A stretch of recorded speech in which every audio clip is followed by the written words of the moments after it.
Hello বন্ধুরা, আজ আমি একটা নতুন রেসিপি তোমাদের কাছে নিয়ে এসেছি। সয়াবিন দিয়ে ডিমের পকোড়া করে তরকারি। এখানে দেখো, ডিমকে সেদ্ধ করে নিয়েছি, এইভাবে আমি কেটে নিয়েছি। আর এখানে কর্নফ্লাওয়ার আছে, ময়দা আছে, 1 চামচ কর্নফ্লাওয়ার আর ময়দা রয়েছে, হলুদ, লঙ্কা গুঁড়ো আর নুন দিয়ে আমি মেখে নিয়েছি। এখানে সয়াবিন সেদ্ধ করে নিয়েছি। এখানে পেঁয়াজকে দেখো এইভাবে কেটে নিয়েছি। এখানে হলুদ বেল পেপার আছে। এখানে ক্যাপসিকামকে দেখো এইভাবে কেটেছি।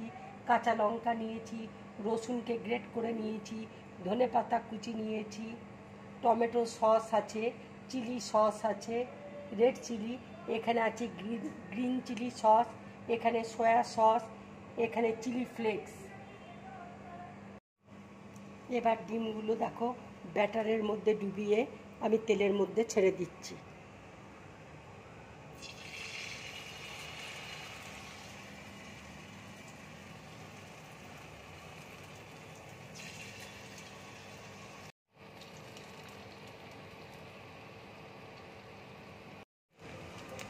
দেখো ডিমের পকোড়াগুলো হয়ে গেছে, এবার আমি প্লেটের মধ্যে তুলে নিচ্ছি।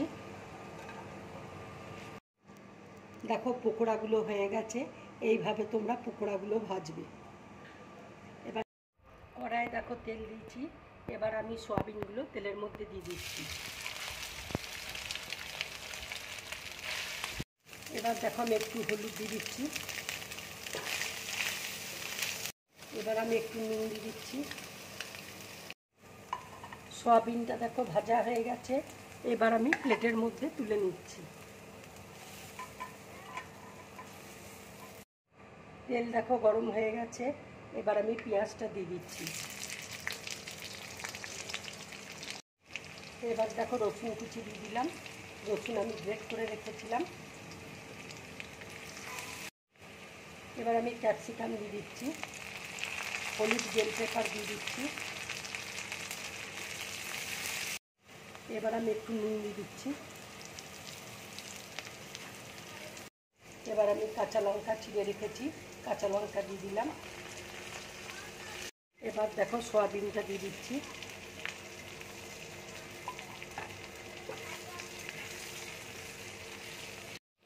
এবার দেখো আমি টমেটো সস দিয়ে দিচ্ছি।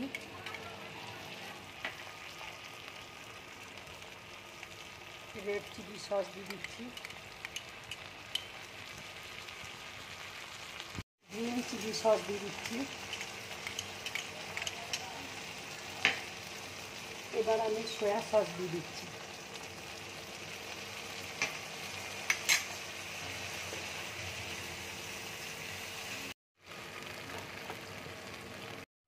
এবার আমি একটু জল দিয়ে দিচ্ছি।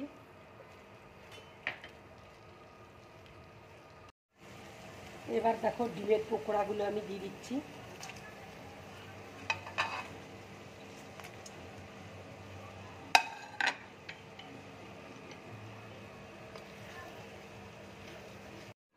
এবার দেখো আমি উপর দিয়ে চিলি ফ্লেক্স দিয়ে দিচ্ছি।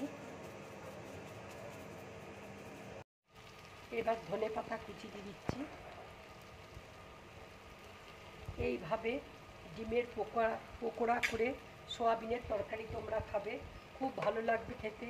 এটা গরম ভাতের সাথে কিংবা রুটি, পরোটা, লুচির সাথে খাবে, খুব ভালো লাগবে খেতে। দেখো রান্নাটা হয়ে গেছে, এবার আমি গ্যাসটা অফ করে দিচ্ছি।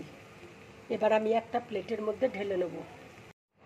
বন্ধুরা, তোমরা এইভাবে ডিমের পকোড়া করে সয়াবিনের তরকারি করে খাবে, খুব ভালো লাগবে তোমাদের খেতে। যদি আমার এই রেসিপিটা তোমাদের ভালো লাগে তাহলে লাইক করবে, শেয়ার করবে আর ড্রিম ব্লগ চ্যানেলটাকে সাবস্ক্রাইব করবে। নমস্কার।